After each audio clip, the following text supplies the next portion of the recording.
Fala pessoal do agronegócio, todos os amigos produtores, colegas, consultores desse Brasilzão afora, essa potência agro, né, que nós temos. Muito orgulho de participar dessa cadeia do agronegócio. Está começando, muito orgulho, mais um podcast Meu Sucesso Agro. Se eu não me engano, já o episódio 20 por aí. É uma luta para chegar até aqui. Parece que os 20 primeiros são mais complicados, mas a gente vai persistir, vamos até os 100, 200. Quero agradecer a todo mundo que segue aqui a Blue Farm. Já temos aí 670 inscritos. Muito obrigado a você. Tá? Já começo pedindo para você que não conhecia aí o podcast, né, não conhecia a Blue Farm, que se inscreva no nosso canal, ative aí o sininho de notificação, fica com a gente.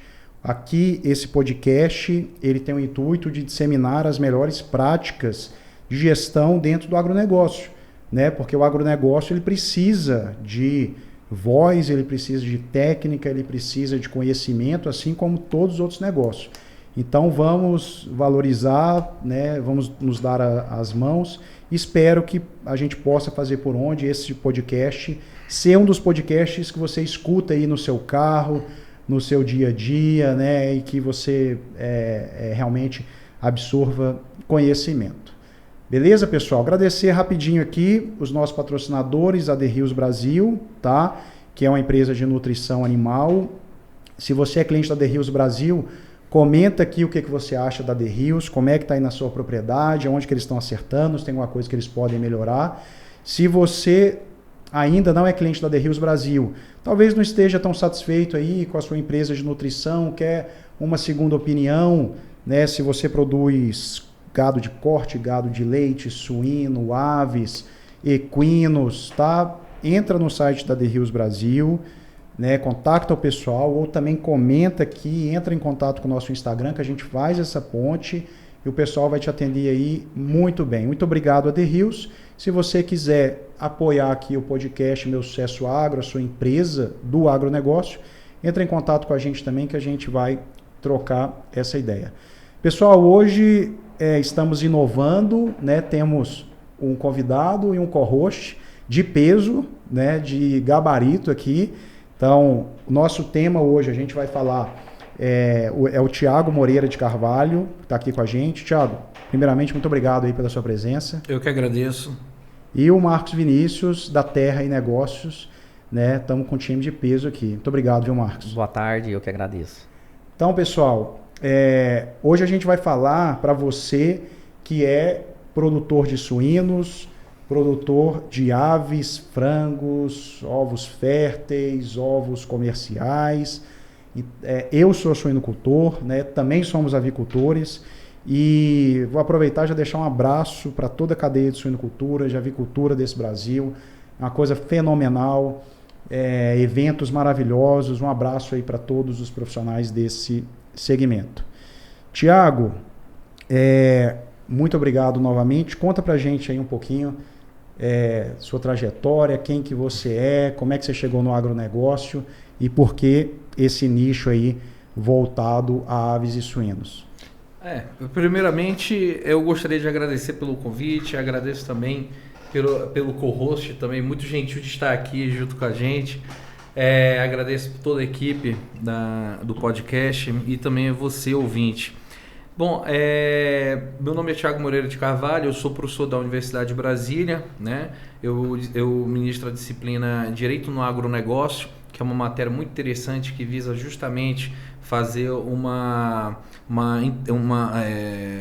ensinar aos gestores em agronegócio, né, sobre a influência do direito, né, nos custos de produção, na eficiência da atividade, né? E eu também, além de ser professor da Universidade de Brasília, também sou advogado, sou consultor jurídico, atuando junto com entidades representativas no nível nacional, estadual e também municipal. Então eu tenho toda essa atuação. Além disso, também sou casado, tenho 2 filhos e nas horas vagas escrevo alguns livros ou artigos científicos, né? Que são justamente esses que estão aqui na sua mesa. Pessoal, apresentar aqui já, o Thiago gentilmente trouxe 2 publicações dele aqui, tá? Contrato de Integração agroindustrial, ok? Vou estar colocando aqui.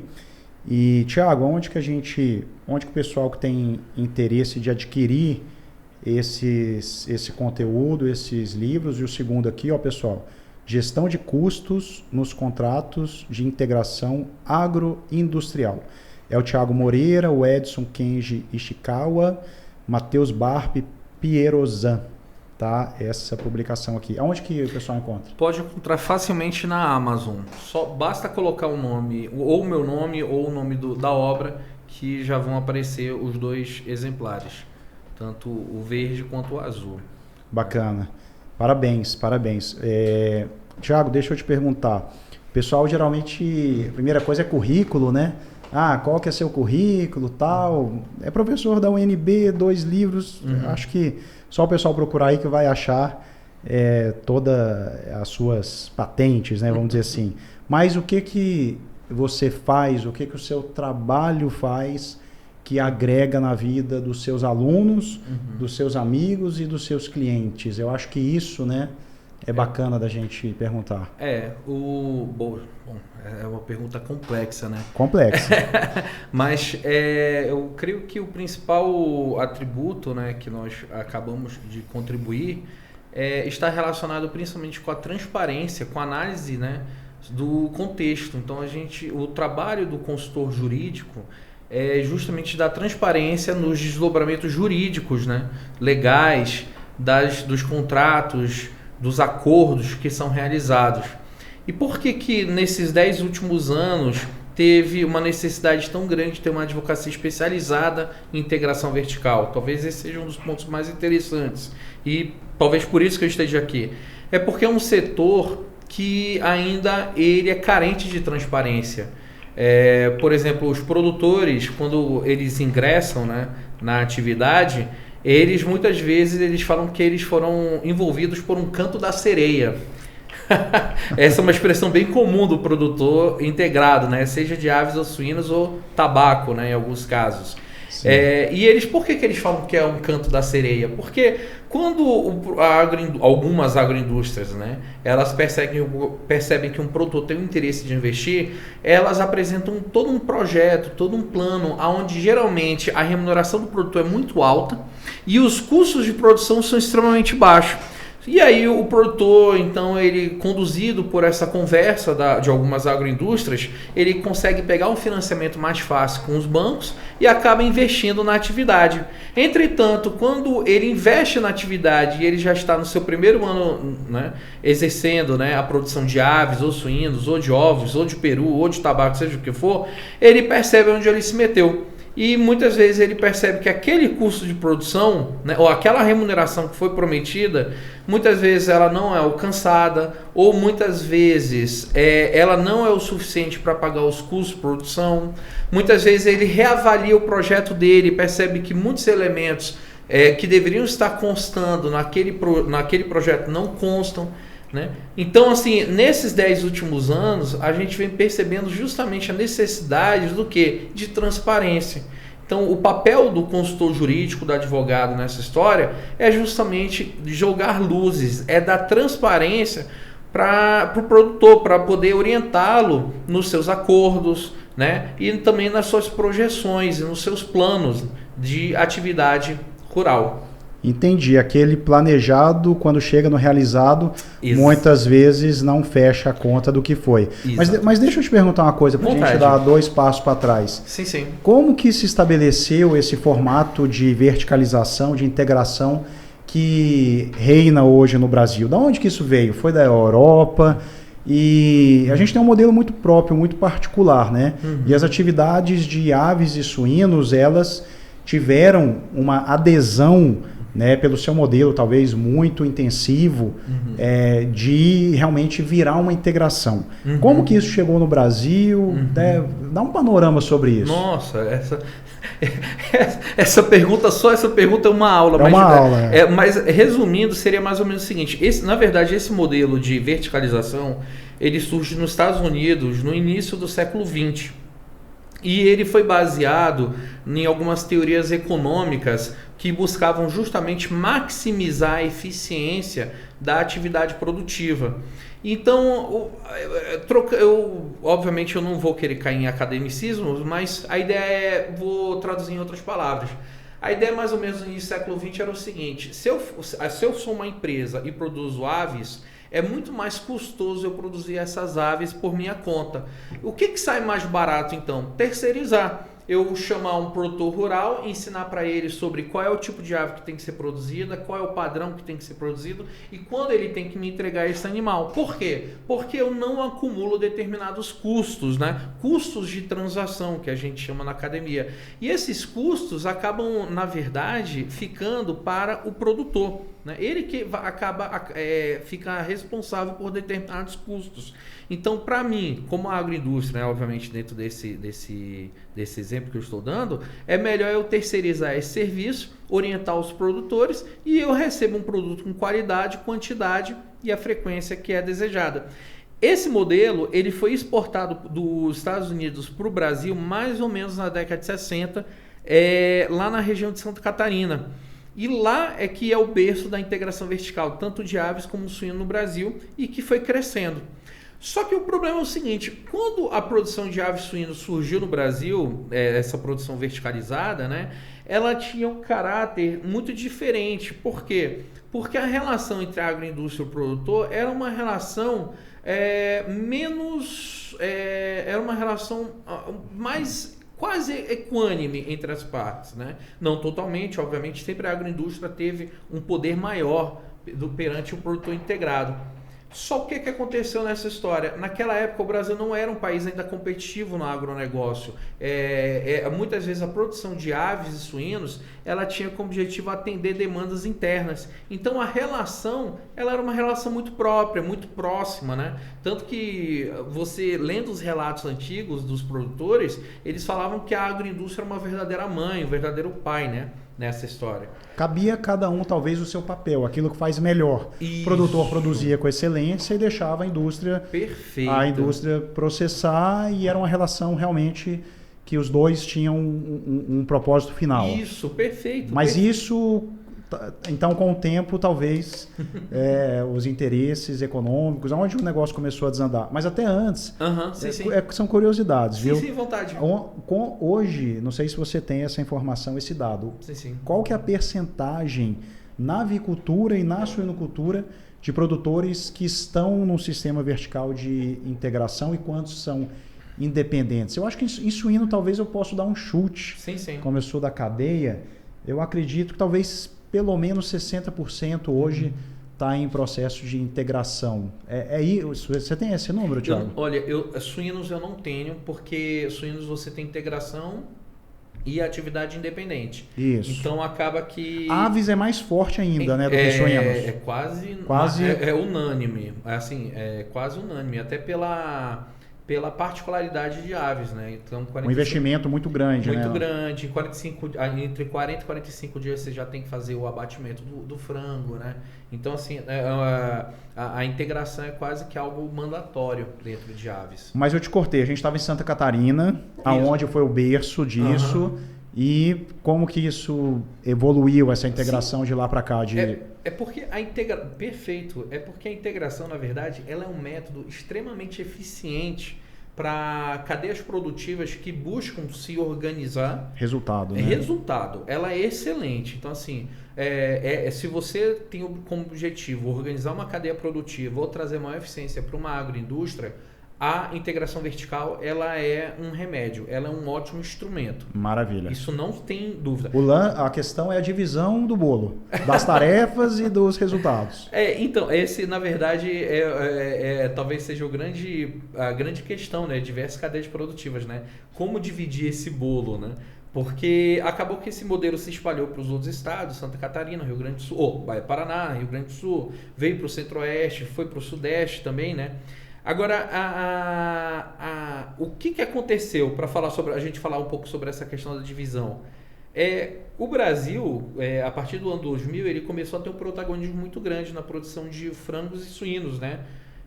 Mundialmente. Então, acabou que ele concorre com grandes empresas internacionais. Então, as demandas internacionais acabam influenciando na produção interna do Brasil. A gente compete com o mundo inteiro. Compete com o mundo inteiro. E o mercado também. E o nosso produto ele é bom. O nosso produto ele é muito bom. Ele é bom e ele é barato. Essa que é a melhor parte da história. Tanto que você tem a exportação para a África, Oriente Médio, países da Ásia, Europa, a América Latina, América do Norte. Só o que acontece nessa questão, e é onde está a relação com o produtor, né, nesse contexto, é que, por ser competitivo, a agroindústria precisa fazer com que o produto ele tenha um custo baixo e ele precisa também fazer com que o preço para o cliente, né, para o consumidor, também seja baixo para comprar. Né? Então, acaba que muitas vezes essa questão de tentar garantir o custo baixo acaba afetando muitas vezes a remuneração do produtor, que é a parte mais sensível para aquele que exerce a atividade integral.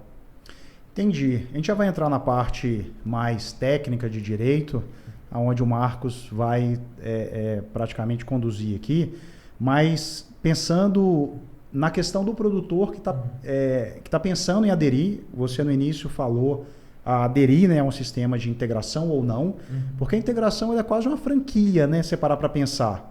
Né? Você vai pegar ali um know-how, você vai ter assistência técnica, você vai ter o fornecimento de alguns produtos, alguns benefícios, e aí isso facilita a sua vida.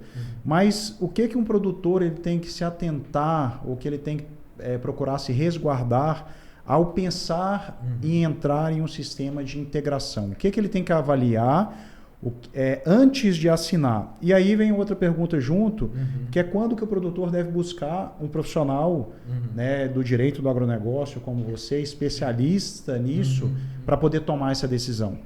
Nossa, essa pergunta é excelente. Essa pergunta é realmente excelente. Talvez a primeira coisa que o produtor tem que analisar é um documento chamado DIPC. Então, por exemplo... Como que é? DIPC, D-I-P-C.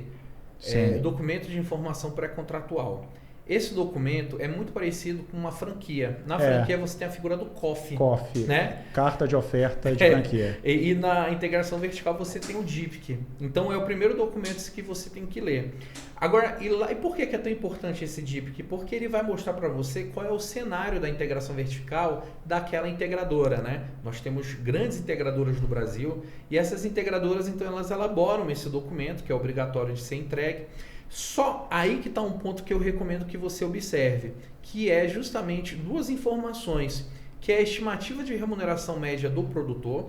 Essa estimativa de remuneração média do produtor, ela tem que ser validada por uma comissão chamada CADEC, que é uma comissão formada por representantes dos produtores e da agroindústria. Isso é importante prestar atenção, por quê? Porque essa informação ela vai estar sendo validada tanto pela categoria dos produtores daquela unidade de produção, daquela localidade, como pela agroindústria.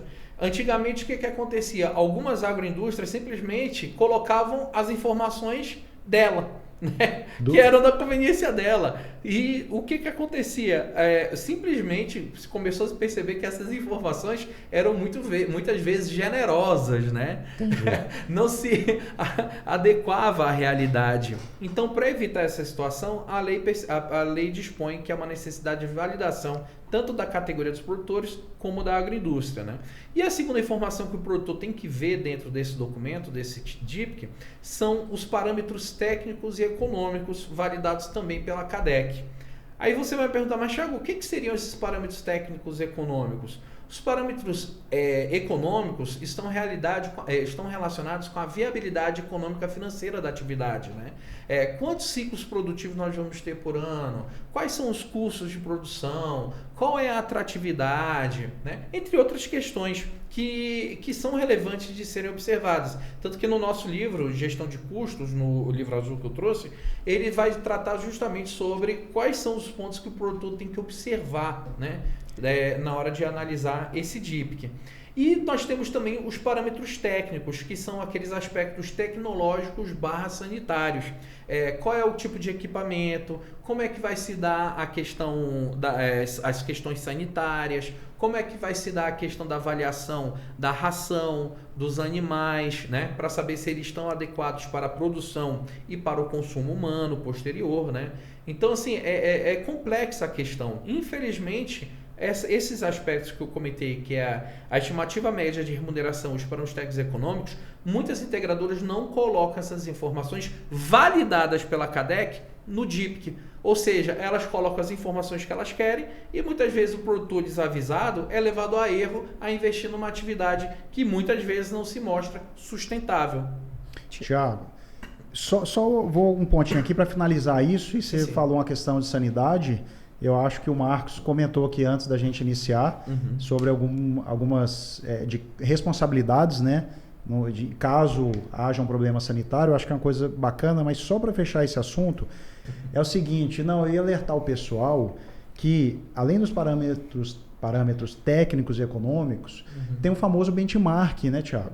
Com certeza. Né, Marcos? De vai visitar outros produtores, né, que atuam com aquela integradora, né, para que você entenda, escute, veja alguém que já esteja operando, para você poder também ter essa referência para tomar essa decisão. Marcos, por favor, manda brasa. Doutor Tiago, me responda uma pergunta aqui. Em relação a esse contrato, que vocês utilizam essa sigla DIPC, é uma relação contratual.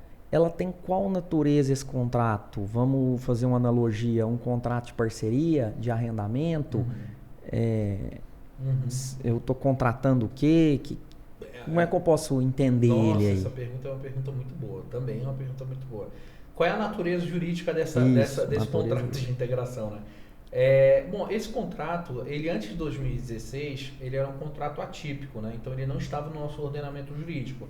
Tanto que ele foi importado dos Estados Unidos. Se você tem acesso aos contratos americanos de integração, você vai ver que a forma de construção dos contratos de lá são os mesmos dos brasileiros, os mesmos, né? Então, até as expressões que são utilizadas. Só que a partir de 2016 nós tivemos então que a publicação da Lei 13.288.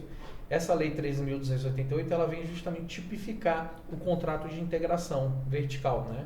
E esse contrato, ele é um contrato próprio. Então, ele pode ter características de obrigação de fazer ou obrigação de dar. Ou ter os dois, dentro desse contexto.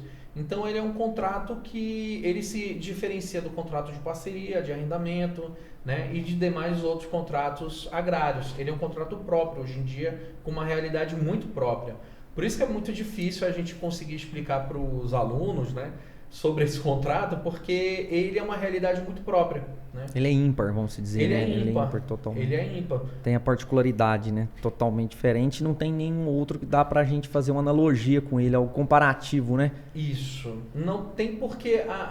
E aí que está o ponto que eu acho interessante da integração vertical. Porque é um assunto tão específico, que ele demanda uma consultoria específica, uma atuação específica. Então, por exemplo, os veterinários que atuam com integração vertical, geralmente eles só atuam com integração vertical. Não por maldade, mas é pela especificidade do assunto, né? Quando um veterinário sanitarista de suínos ou de aves, ele se especializa só naquela área para poder atuar naquela área. Por quê? Porque as demandas são extremamente específicas, exigentes, né? E que ele tem que estar antenado dentro daquele contexto no que está atuando. Da mesma forma, a advocacia, a contabilidade, né? Os profissionais que vão estar atuando dentro desse contexto. Mas posso completar um ponto que você falou? Com certeza. Eu acho essa questão do benchmark é super importante mesmo, porque, por exemplo, imagina que eu vou investir milhões de reais numa atividade, porque para você montar um galpão são milhões de reais, não é algo simples e barato. E de fato a primeira recomendação que se dá é procure uma associação, procure um sindicato rural para você poder conversar com os demais produtores. E não procure só um não, procure pelo menos uns 5, porque cada um vai te dar um contexto sobre a integração, quais são os problemas, quais são as vantagens, né? O que tem que se preocupar, se vale a pena, se não vale a pena, né? Você precisa ter esse conhecimento global, porque isso que é o ponto mais importante que você que vai investir tem que entender. É uma relação coletiva, não é uma relação independente. Aí você vai perguntar, Thiago, eu não entendi. Imagina que eu vou produzir soja, eu vou produzir milho. Eu sou um produtor independente, porque eu vou dizer como é que vai se dar, eu não dependo de outras pessoas para produzir e para vender, né? No caso da integração vertical, eu dependo da minha coletividade para negociar, porque a minha coletividade vai estar representada nessa CADEC, nessa comissão, onde vão estar representantes da entidade representativa, sindicato ou associação, e também pessoas que nós elegemos como coletividade. Fora isso, também você tem uma relação com a agroindústria, onde necessariamente você vai ter que vender para ela aqueles frangos, né, ou aqueles suínos. E que eles vão também ter as suas exigências sobre a produção, sobre a forma de produção, forma de pagamento, quanto vão pagar e assim por diante. Então, é uma relação coletiva que você precisa ter esse conhecimento e clareza que você não está negociando sozinho com a agroindústria. Você não produz sozinho com a agroindústria. Você negocia via sua entidade representativa e seus representantes em CADEC. Né? Por isso que é tão diferente. É uma realidade muito diferente que os produtores não estão acostumados quando não são de ave suína nem tabaco. Quando vai fazer esse investimento para se montar essa granja, esse contrato aí de financiamento, essa cédula de crédito rural, né, que imagino eu que é um recurso subsidiado, né, pela União para fomentar essa atividade, o produtor, no caso, nessa implantação, ele vai deixar a fazenda hipotecada. No caso, ela fica em garantia por esta operação? Essa é uma pergunta muito boa também. Sobre a questão do financiamento. Como é que se tem acesso, né? E quais são as garantias que se tem? Aí vai se utilizar a operação tradicional dos bancos, né? O banco vai querer saber se tem alguma garantia real, uma garantia pessoal, né? Pode-se hipotecar, né? Pode-se ter um avalista, um fiador, e aí essa operação vai depender de como o banco entender sobre os riscos, né, da atividade. Só que é uma atividade que para os bancos é extremamente benéfica, porque o risco de inadimplência é baixíssimo, porque geralmente nos contratos de integração quem garante o pagamento é a própria integradora. Então a agroindústria integradora geralmente ela garante o pagamento daquela dívida do produtor. Então, se o produtor ele não conseguir atingir uma determinada meta ou não tiver remuneração suficiente para pagar, quem vai arcar é a agroindústria, né? Obviamente, depois pode ser que o produtor, o produtor vai ter que pagar. Certamente. Vendendo algum bem, ele vai ter que pagar, né, uma hora ou outra essa dívida, mas para o banco não tem esse problema. Agora, onde é que está o problema na história? É que o produtor muitas vezes investe numa atividade onde ele não sabe se ela é viável ou não, sustentável ou não. O banco vai ter o dele, o banco vai receber, mas o produtor muitas vezes não vai receber o que é dele. Ele vai ter que muitas vezes, se aquele projeto não seguiu as observações técnicas, não observou a lei de integração, ele vai ter que tirar dinheiro de outras atividades, né, na produção de soja, leite, milho, seja o que for, para pagar as dívidas de custo de produção, para poder se manter na atividade ou para pagar o financiamento, né? Então, esse é um problema muito real que a gente tem e que, infelizmente, muitos produtores não se atentam na hora de investir. Entendi. Me fala um pouquinho, Thiago, dá uma breve explanada aí sobre desequilíbrio financeiro dentro deste contrato aí da do integrado, né? Sim. Porque se você está comentando aqui que é bem vinculado, tudo bem muito acertado, se no momento ocorre um desequilíbrio, o preço do produto final não está valendo a pena para venda para o produtor, como é que fica esse desequilíbrio aí? Nossa, essa questão do desequilíbrio é uma questão extremamente delicada, porque o que acontece? O produtor, ele vai... Imagina o seguinte, toda a discussão, antigamente, antes de 2016, como é que os produtores negociavam com a agroindústria? Os produtores, eles iam lá, eu falo isso porque eu tive das primeiras reuniões... E aí a agroindústria olhou assim e falava assim, poxa, lá no sul, né, uma integradora que chegou aqui no Distrito Federal, chegou e falou assim, lá no sul a gente é convidado para tomar uma cerveja e comer um torresmo. Aqui vocês convidam para conversar com o advogado, né? E aí a agroindústria se assustou. Por que vocês estão trazendo um advogado? Porque precisava de transparência nos resultados, na relação. E o que acontece? Simplesmente os produtores mais atentos, né? Eles fazem uma planilha de custo de produção, então eles têm uma noção mais ou menos de quanto é que eles gastam, qual é a remuneração e assim por diante. Mas isso ainda é uma minoria. Imagine só, num universo de 200, se a gente pegar 10 ou 15, é muito ainda. Infelizmente, o produtor rural brasileiro ainda não desenvolveu o costume de gerir os seus custos de produção. Isso é um problema que isso tem que ser revisto, né? E o que acontece nessa história? Acaba que esses produtores, né, esses 15, por exemplo, de uma realidade de 200, eles acabam indo negociar com a agroindústria, né? Por eles não terem os dados de todos os produtores integrados, a agroindústria baixa uma planilha. Nessa planilha a agroindústria já diz qual é o custo de produção, qual é a remuneração, só que os produtores não têm como atestar para saber se aquela planilha que a agroindústria está apresentando é real ou não. E aí o que acontece? Eles ficam rendidos nessa hora. E aí a negociação, que era para ser algo profissional, algo técnico, acaba na verdade sendo uma situação de produtores ficam sem o que dizer, né? Você coloca em campo um Bayern de Munique com 15 de Piracicaba. Exatamente. Né? A informação está na mão, né? É muito desigual. Informação é poder, né? Informação é poder. Então, e aí começa o primeiro desequilíbrio. Por quê? Porque nesse momento, quem tem toda a informação é a agroindústria. É a agroindústria que sabe de fato qual é o custo de produção, qual é a remuneração. Os produtores não têm acesso a isso. Eles não conseguem ter acesso. Isso se verifica de uma forma muito simples. Se você pegar e fizer um levantamento de todas as CADEX do Brasil, quantas conseguem validar a estimativa de remuneração dos produtores naquela unidade de produção? Pouquíssimas. Assim, se for 1 ou 2 é muito. E assim, eu estou falando de mais de 100 CADEX no Brasil. Olha só a situação que eu estou levantando. Então não tem clareza na informação. Não tem clareza. Alguma. Quantas tem, por exemplo, validados para ministérios econômicos? Pouquíssimas. Então, assim, um dos grandes problemas que a gente tem hoje em dia é, primeiro, o desequilíbrio informacional. Mas aí não falta uma prioridade das CADEX nesse sentido? Talvez de ter essa ação, essa prioridade como... Eu constato isso em algumas associações também de produtores, né, que fica muito uma política, um institucional, né, algumas campanhas, ações, eventos, mas não organiza os números para o produtor para poder exatamente trazer uma força, né, uma argumentação, um embasamento. A gente teve aqui as meninas da Implantar Agro, né, que trabalham com essa questão de associações, tudo. Ela falou, o nosso trabalho aqui é informação. É realmente reunir informações para poder chegar lá nos deputados, né, que é o trabalho delas, e trazer isso de uma forma embasada.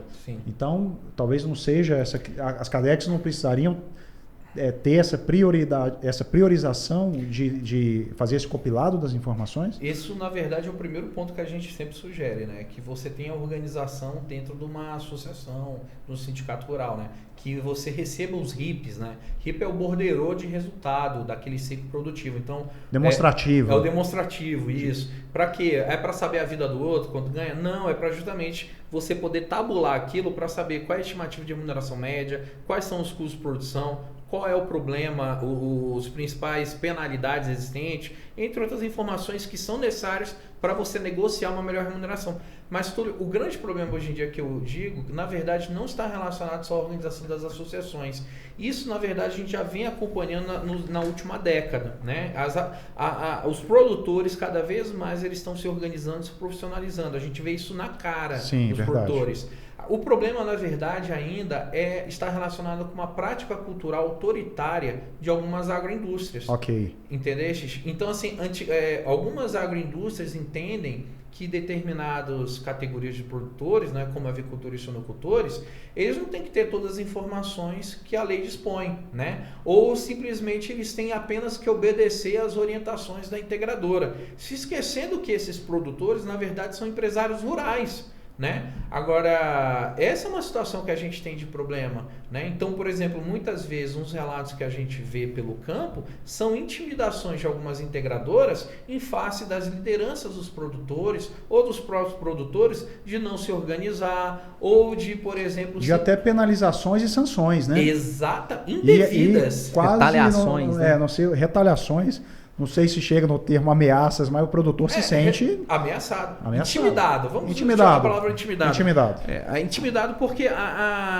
Por quê? Porque o ponto é o seguinte, ele sabe que muitas vezes se ele expõe a verdade... E o que é verdade? é falar, olha, o que você está falando sobre custo de produção não é real. Esse valor que você está prestando não é real, é de longe o real. Ou esse manejo que você está tratando, você está apresentando, ele não é tão eficiente quanto você está se manifestando, ou esse equipamento não atinge também os resultados que são esperados. E o produtor muitas vezes se sente acanhado em falar a verdade. Por quê? Porque ele sabe que a agroindústria, algumas, obviamente a gente nunca pode generalizar, mas algumas agroindústrias, elas intimidam o produtor e falam assim, não está feliz, sai.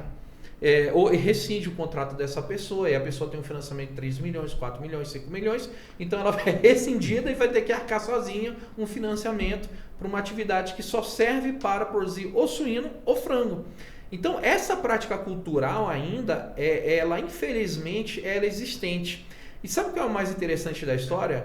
É porque tem muitos artigos científicos, né, da academia que retratam a relação da integração vertical de aves e suínos, né, como uma escravidão branca em alguns momentos. Por quê? Por essa questão de abusos de poder, desequilíbrio de poder entre a agroindústria e os produtores. Obviamente, geralmente são contextos onde os produtores são pequenos, por exemplo, no sul, Santa Catarina, pequenas no Paraná, propriedades rurais, né? Pequenas propriedades, onde, por exemplo, o produtor ele produz 100 mil frangos, 6 mil frangos, são famílias de colonos, né, como a gente fala, e a agroindústria, algumas agroindústrias simplesmente elas impõem a sua vontade e o produtor tem que acatar. Né? Então, assim, agora é diferente aqui no Centro-Oeste, onde você já tem uma perspectiva empresarial da atividade. Deixa de ter intimidações em alguns cantos? Não, ainda se mantém. Mas é muito menos porque vários produtores têm outras atividades e também têm outras formações acadêmicas. Nós temos administradores, agrônomos, advogados, né, que atuam na avicultura e na sonocultura integrada, então que tem uma outra forma de lidar com as integradoras. Mas, infelizmente, essa é uma situação existente e que talvez tenha impulsionado cada vez mais a necessidade de ter advogados na área, para justamente trazer essa transparência e poder ser um escudo dos interesses dos produtores. Deixa eu fazer só uma observação. Quando você falou, Thiago, sobre pequena propriedade rural, me veio a lembrança aqui que nós fazemos essa parte de prorrogação de dívida aí, essa renegociação, e nós temos produtores aí de grãos, pecuaristas, que a maioria das vezes não são pequenos, pequena propriedade. Eu falo pequenos produtores, mas pequena propriedade rural é até 4 módulos fiscais, né, pelo INCRA, né? E cada região tem o seu módulo fiscal, né? Vamos usar um raciocínio. Região ali do Triângulo Mineiro, onde nós temos muitos clientes. Região ali de Uberlândia é 30 hectares um módulo rural. Ou seja, uma fazenda até 160, 120 seria pequena propriedade rural. E constitucionalmente, e perante também o Manual de Crédito Rural, pequena propriedade rural ela é impenhorável, né? E você tem que carregar outros pré-requisitos para você enquadrar nessa impenhorabilidade, vamos dizer. Um deles é você viver dela, tirar seu sustento ali e não ter outro imóvel ou fonte de renda. Então, você comprovando isso, nós temos vários casos, inúmeros casos aí, que no caso a fazenda estaria indo aí para um leilão e a gente conseguiu aí suspender essa execução, o produtor não ficar sem a propriedade, né, que ele é produtor de alimentos, né, e só tem aquilo ali, vive daquilo, né, da atividade, é semelhante aí a uma pessoa física normal aí ter só sua casa, né? De moradia. Sim. Então, assim, é uma informação muito relevante, porque traz uma segurança, né? E poucos produtores, acredito eu, que têm esse conhecimento disso. Agora, lembrando, tem que levar testemunhas, tem que conseguir comprovar isso. Não é só por 4 módulos fiscais, já ganhou. Não, tem esses pré-requisitos aí para compor, né? E geralmente a atividade de avicultura e suinocultura é uma atividade onde ela é extremamente eficiente em lugares, aspas, pequenos, né? Então não demanda uma extensão de terra grande, né? Então, esse também é uma outra vantagem que você tem dentro da avicultura e da suinocultura, né? O perfil, eu vejo que o perfil do produtor rural que tem uma pequena propriedade, né? Ele vai mais para esse segmento aí, para agregar valor, né? Porque se ele for plantar, não compensa, né? Um módulo ali só de maquinário que ele vai gastar, vai investir. Então ele acaba indo ou para um confinamento ou para uma integração, integração, né? Que é granja de suíno. É uma forma de você maximizar a capacidade do espaço, né? Isso. Tem esse produtor e tem aquele produtor que diversifica também. Né, que às vezes produz grãos e aí também tem granja e tem essa diversificação. Tiago, a gente tocou em alguns pontos aqui, deixa eu ver se eu consigo fazer aqui uma amarração, uma conexão. Você falou uma coisa bem interessante, que é a questão da relação coletiva. Eu acho que isso é uma mentalidade que é importante para quem vai entrar nessa atividade, né, entender que é a situação onde você vai sempre você vai ter que estar se comunicando, você vai estar ajustando ponteiros, então não é uma imposição e não é do jeito que você quer. Então acho que isso é importante. E aí a gente chega exatamente que na Blue Farm o nosso primeiro pilar é desenvolvimento pessoal, desenvolvimento humano, onde a gente fala de modelo mental, de ótica, de como que a gente vê as coisas, e a gente chega na questão do perfil, né? Dá para traçar um perfil do produtor que dá certo na integração ou que vai bem na integração e prospera, e qual o perfil de produtor que não deveria trabalhar em uma integração, pensando nessa questão. Quem que se dá bem na integração e quem que não se dá bem na integração? Qual o perfil que o produtor precisa ter para ser um integrado? Nossa, pelo menos 3 pontos eu acho que eu colocaria, né? E eu estaria me baseando na experiência dos produtores com quem eu convivo. Primeiro ponto, tecnicidade. O produtor tem que saber o que está fazendo, ele tem que saber produzir. Então ele tem que saber de manejo, ele tem que entender sobre as tecnologias que estão sendo utilizadas, ele tem que saber do que está fazendo. Não adianta, se o cara não souber, ele não consegue durar um mês, ele já vai embora, porque toda hora ele está sendo avaliado, toda hora ele está sendo fiscalizado, toda hora... Então, assim, ele está sendo toda hora posto à prova. Tecnicamente, ele tem que ser muito bom. Tecnicamente, ele tem que ser... Hoje em dia, muito bom não, ele tem que ser excelente. Sim.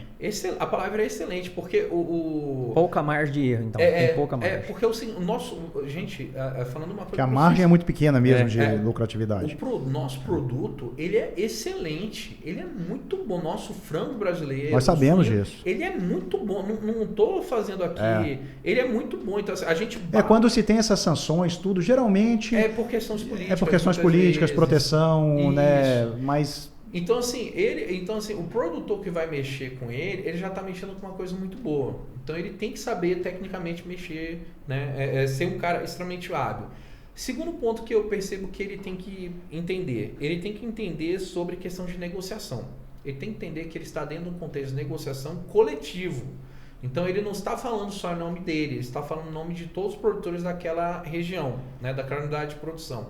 E por que eu estou falando negociação coletiva e não negociação individual? Estou fazendo essa diferença. É que na negociação individual você leva em conta só os seus interesses e o contexto. E na negociação coletiva você tem que levar em consideração os interesses da sua comunidade, né? Porque a forma de remuneração e a fórmula, né, e os custos de produção que vão ser validados em CADEC, eles vão valer para todo mundo. Eu não posso privilegiar um produtor em prol do outro ou contra o outro, né? As regras valem para todo mundo. Né? Tem que saber ceder e tem que saber se posicionar, mas ceder para chegar num... Isso. E se eu puder falar... Então, assim, nós temos a questão técnica, a questão da negociação coletiva, né? E um terceiro ponto que eu acho que seria primordial nesse contexto é ser uma pessoa honesta, né? Honesta no sentido de transparente, de você comunicar aos seus representados, né, aos seus produtores o que está acontecendo, você ter uma relação honesta com a agroindústria também para poder receber os feedbacks, né, evitar comportamentos oportunistas, né, pensando que vai ganhar um privilégio a mais do que o outro porque você teve uma outra decisão ou não, né? Então essa questão... Pensamento de médio prazo, né? Médio e longo prazo também. Isso. E lembrar que esses pontos, honestidade, tecnicidade e a negociação coletiva, eu acho que são os 3 perfis que eu vejo de sucesso. Porque é uma atividade a longo prazo. Ninguém produz frango ou suíno só para um ano. Geralmente as pessoas produzem. Quando elas investem, elas vão trabalhar 10, 20, 30 anos na atividade. para poder compensar os investimentos realizados. Então, assim, não é como soja, como milho, outras atividades, né? Onde em curto espaço de tempo, eu digo curto, você consegue já ter um retorno. Nessas atividades de integração vertical, demora para você ter o retorno de fato. Break-even. Isso. Então, assim, e todo mundo se conhece. Então todo mundo vai saber se você é uma pessoa boa, se você não é uma pessoa boa, honesta, técnica ou não. É porque a comunidade vai estar te observando, até por um detalhe técnico, falando sobre tecnicidade. A sua remuneração é reflexo da remuneração dos seus companheiros. Então, se os seus companheiros foram maus, isso vai se refletir na sua remuneração. Se eles foram bem, você também vai se refletir na sua remuneração, por causa da fórmula de remuneração que se tem, né? Isso daí é só para demonstrar como é que é o grau de competitividade e de sofisticação que é a integração vertical, né? No caso de aves, suínos e tabaco. Bacana, é um jogo que tem que se jogar em conjunto. Sim. A analogia aqui não é tênis, é frescobol. Frescobol, os dois têm que jogar para a bolinha não cair, né? Verdade. O tênis, então, tem uma questão técnica. Sim. E uma questão comportamental aí também muito principalmente importante. Né? Tanto que, por exemplo... Só uma coisa, Thiago, acho que você falou, é interessante a gente falar isso sobre a questão do comportamento, e você falou dos vizinhos, de como que você é visto pelos vizinhos, que é uma questão da reputação, né? Reputação é uma coisa que você não compra, né? Que você realmente constrói. Então, isso no agronegócio, às vezes você está inserido num contexto, numa família, que os seus avós, os seus pais criaram a reputação, e isso tem um ativo, um valor muito grande. Sim. Entendeu? Que você, né, deve perpetuar, porque quem que é quem que é o Marcos? O Marcos é o filho do... sei quem que é. Porque, né, tem essa questão. Então, achei muito bacana você trazer isso, porque realmente isso é muito importante. E a gente vê essa questão... E real, né? Não é conversa para boi dormir. Não. Ela é importante e ela vai se manifestar de maneira concreta, principalmente por causa dos cargos da CADEC.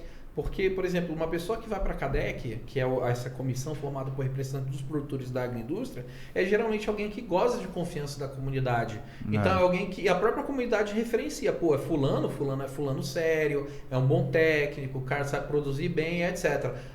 Colocou fulano, cicrano, ninguém confia, sabe que não tem bom resultado. Às vezes o cara pode até ser bom tecnicamente, né, bons resultados, mas olha só para si. Sim, a índole, infelizmente... Aí não é legal.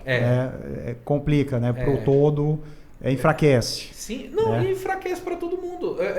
Porque o ponto é o seguinte, é você pensar a longo prazo. Muitas vezes a pessoa pensa a curto prazo e fala assim, eu vou ter um comportamento oportunista agora, só que ela esquece que hoje, amanhã vão ser mais 10, 20 anos. E as pessoas vão saber o que aconteceu. Então, vão tirar essa pessoa da liderança, ou simplesmente ela vai fazer uma negociação que não seja boa para todo mundo, só pensando em si. Voo curto, né? Meu pai falava, é o famoso voo curto. Né? E aí, paralelamente, vão se tendo retaliações, porque os produtores não vão acreditando nessa pessoa, vão retirando elas de, por exemplo, na hora de organizar uma planilha de custeio, ou, por exemplo, de traçar estratégias para negociar perante a agroindústrias, né? Então, assim, a pessoa acaba não tendo... Perdendo a credibilidade. Perdendo a credibilidade, exatamente. Deixa eu perguntar para vocês dois agora, pessoal que ficou com a gente até agora, onde que podem encontrar, né, o Marcos Vinícius, da Terra e Negócios. Vocês precisam aí realmente de uma luz, né, de um auxílio em renegociação de dívidas e com profissionalismo. Marcos, por favor, dê os seus canais, aonde que te encontra. E você também, Thiago, só para a gente não esquecer onde o pessoal te encontra, nas redes sociais, ou se tem que ir lá no UNB, na faculdade, qual sala, que o pessoal bate lá na porta, como é que é? Marcos, por favor. Hoje vocês me encontram nas redes sociais, né? Terra e Negócio, no singular. Também tem um site da empresa, www.terrenegócio.com.br, e deixa aí meu telefone de contato aí, direto, fala comigo, que é o 349-9961-3326. Meu WhatsApp aí pessoal, que já tem um atendimento direto. Pessoal, um relato aqui bacana sobre o Marcos é o seguinte, não vem de facilidade, né? Quando você pensa em investimento, ou quando você pensa no serviço jurídico, né? O Marcos é um cara que mostra o que é, os caminhos, né? Eu acho isso muito bacana. Então, se você quer trocar uma ideia, ter uma segunda opinião, precisa de uma luz, acho bem bacana você entrar em contato com ele, direto no celular, e aí você vê se o que a gente está falando aqui é mais ou menos isso mesmo ou não. Se faz sentido, né? Se Fazer faz um sentido. diagnóstico já e já dá uma prévia já do mede a febre, né? Como se diz. É isso aí, mede a febre, né? Às vezes é uma aspirina só, né? Não precisa de uma bezetacil. Um Sorrisal. Tiago, onde os produtores, amigos, interessados te encontram? O melhor caminho, o melhor caminho para me procurar é pelo WhatsApp mesmo. Tem o e-mail, etc., mas eu vivo no WhatsApp, né? É o 61 999 68 2772. E-mail, eu tenho o e-mail institucional, e-mail como advogado, mas eu acho que o melhor caminho mesmo é o WhatsApp, tendo em vista que o dia todo estou atendendo os produtores do Brasil inteiro pelo WhatsApp. Então é o melhor caminho para me procurar. Que bacana, que bacana. Pessoal, se você é produtor de aves e suínos, né, escutou aqui essa quantidade de informações, se identificou aí, gostou do conteúdo, não deixa aí novamente se inscrever no nosso canal aqui, porque temos vários assuntos relacionados a suínos e aves, né, mercado, e é um mercado muito dinâmico, a produção muito dinâmica, precisa de atualização, então não deixa de se inscrever aqui na Blue Farm. A Blue Farm é onde que você encontra no YouTube, no site também, bluefarm.com.br, tá? No nosso Instagram, que era @canal Blue Farm, agora virou Blue Farm 22, e depois do dia 30 não sei o que vai virar certo, se a gente vai ter o canal Blue Farm ainda, mas colocou Blue Farm no Instagram, você encontra, com certeza. Tiago, já estamos chegando aqui no nosso final, porque é muito bom, assim, realmente é muito bacana, aprendi muitas coisas aqui, tem assunto aqui para a gente falar, pegar uma linha, pegar outra e ficar bastante tempo conversando. Você falou uma questão das integradoras, muitas vezes uma falta de transparência, né, de informações, etc. Fazendo um link aqui com o que a gente fala de gestão, a gente fala muito, né, da importância dessa transparência, da inclusão e do pertencimento. A gente vê que as grandes empresas, elas têm na sua cultura isso, né, um compartilhamento de metas, indicadores e até de números financeiros, né? Então, que venham integrações com esse espírito, né, de grandeza, vamos dizer assim, porque eu acho que transparências nunca é demais, né? E quando você se sente parte realmente daquela empresa, não que você está lutando, né, puxando para cá, um rema para um lado, outro rema para o outro, resultado alcançado não é o mesmo, né? Então fica esse ponto. E outra coisa, fazendo merchandise aqui, para os produtores que querem fazer uma gestão financeira eficaz, essa aí nós fazemos aqui na Blue Farm. Entendendo? Pode procurar aqui, entre em contato que a gente entende, né, toda essa dinâmica sua, tanto dali da alocação, os apontamentos, a análise, a apuração dessas informações, para você ter um financeiro profissional. Beleza? Marcos, você tem, né, aquela questão da sanidade, né? Se tiver um problema sanitário que você falou, quem que é responsável? A gente falou nos bastidores aqui, eu achava bacana você trazer esse assunto, viu, Thiago? Vou fazer uma analogia com o sojicultor. Por exemplo, o sojicultor tem um problema climático, uma escassez hídrica aí, faltou chuva, um excesso de chuva. Nesse caso, esse produtor ele pegou um financiamento com recurso subsidiado, né? Que seria custeio, né? O próprio nome diz, custear o ciclo produtivo, né? Ele se endivida, pega esse recurso, compra os insumos e quando ele colhe, ele paga. Só que ele não vai conseguir, num caso desse, de uma falta de chuva, um estresse hídrico, a oferir essa renda ao final para pagar o financiamento. E como esse recurso é da União, é um recurso subsidiado, então ele tem o direito dessa prorrogação mediante apresentar um laudo agronômico, né? Comprovando que houve mesmo essa falta de chuva, né? Aí você vai acompanhar com filmagens aéreas da fazenda, nota técnica do sindicato, reportagem de televisão, comprovando, vai fazer uma nova capacidade de pagamento, como que ele pode pagar essa dívida, né? Esse financiamento anterior e se mantendo na atividade. Vamos lá, agora vamos falar do avicultor, do suinocultor. Ele pega financiamento só para o investimento, para fazer a estrutura da produção, granja, dos galpões. E só para a estrutura. Essa parte dos insumos ele vai pegando da integradora. E outra pergunta, enquanto ele está pagando aquele custo do galpão ali, daquele financiamento que seria um investimento, um ano com carência, mais 8, 9, imobilizado. E se acontece algum surto de uma doença, por exemplo, que ele quebra o ciclo produtivo, ele não vai conseguir cumprir com essas obrigações. Como é que fica o suinocultor, essa situação dele, o avicultor? Além de rezar. Como é que além procede? De rezar, o que ele pode fazer nessa hora, né? Não, na verdade a gente tem vários assuntos aí dentro desse contexto. Primeiro a questão da responsabilidade sanitária, segundo a questão do pagamento da dívida, né? A integração vertical para o banco é sempre muito benéfica, porque o banco tem certeza que ele vai receber. Isso é batata. Tem dois elos fortes, né? Tem dois elos fortes, a integradora e o próprio banco dentro desse contexto. Então ele vai receber, não se preocupe. Por quê? A agroindústria, muitas vezes ela entra na cédula rural como avalista ou como fiador, né? E ela acaba pagando a dívida que é do produtor. Só que o produtor, ele vai ter que assinar muitas vezes um documento chamado confissão de dívida. Nessa confissão de dívida, o produtor ele assume dizendo que tem um valor que sabe que a agroindústria vai pagar para o banco ou para um terceiro uma determinada dívida, né? E fica registrado o valor que tem que ser pago, né? E aí o que acontece nessa história? Então, para o banco, ele tem certeza que ele vai receber, o produtor, a agroindústria também tem certeza que vai receber, agora o produtor fica numa situação extremamente complicada, porque ele assinou essa confissão de dívida, né? E ele vai ter que pagar agora para a agroindústria um determinado valor. Qual o problema? É que muitas vezes não se sabe se esse valor que está sendo estipulado é o valor que é correto. Muitas vezes a agroindústria apresenta somente o valor e não discrimina o porquê daquele valor que foi exposto, né? Como é que ele chegou a esse resultado final? Como é que ele compôs essa conta? Como é que ele compôs, exatamente.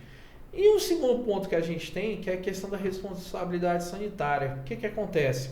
O produtor integrado, principalmente quando ele não tem uma CADEC forte, uma associação forte, ele não se organizou, ele não consegue averiguar qual é a origem da doença. Então ele não sabe se a origem da doença se deu por falta de conhecimento dos manejos apropriados, ou próprios, né, adequados, ou se veio por meio da agroindústria, ou por uma eventualidade. Porque a ideia da responsabilidade sanitária é que o produtor ele possa avaliar se os insumos que estão sendo entregues são adequados, a qualidade é boa, os animais que estão sendo produzidos são adequados, se os manejos que estão sendo realizados também são adequados. Muitas vezes o produtor ele não tem nem conhecimento, ele não pode nem fazer muitas vezes o levantamento de doenças, saber qual doença que existe, né, dentro dos seus galpões ou dos seus animais ou alguma coisa do gênero. Ele tem esse direito, porque ele é um responsável sanitário pelo seu elo, né, dentro do seu elo, como produtor rural. E isso também é garantido muitas vezes pelas normas de defesa de proteção, normas de defesa sanitária. E só que muitas vezes a agroindústria, o que ela faz? Ela fala, produtor, não se preocupe com isso, eu vejo isso. Então ela vai fazer todo o levantamento de salmonela, de doença, etc. E ela fica com as informações. Aí o produtor chega e fala assim, mas eu quero receber o laudo da doença para saber se deu positivo ou não. E só a agroindústria tem acesso. E aí que está um outro problema que a gente tem. O produtor, muitas vezes, ele não consegue receber os laudos para saber se deu positivo ou não em uma determinada doença. Então, e aí, onde a gente vê reflexo nisso? Na produção, para o consumidor final, né? Isso é um grande problema que se tem.